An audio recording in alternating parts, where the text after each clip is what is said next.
critics say that they're worried about his safety after he was taken into custody earlier this week and that they've since heard nothing from him. Alagi Bora was granted bail 2 months ago after having originally been arrested and charged over having criticised the government of President Alima Diatta. His agent Alina joins me now with more. Alina, what happened and why are you so concerned for his well-being?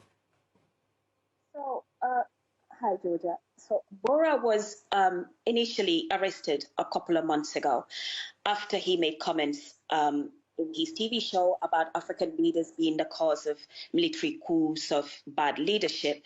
The police arrested him for those comments, detained him for 72 hours, and then released him on bail without charge.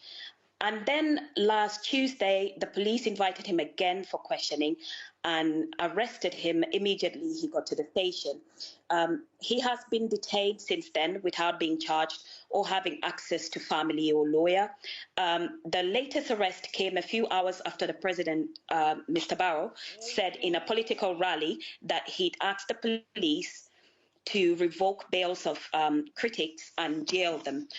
Prior to that, Alagi Bora was granted bail 2 months ago when he spoke out against the authorities on the numerous corruption scandals and other mismanagements going on in the country.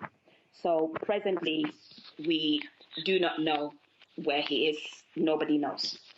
Well, Alima, thank you so much for speaking to us. We'll be sure to keep track of your efforts to try and get in touch with Bora and follow his developments on that front. Thank you very much, Alina, for speaking to us.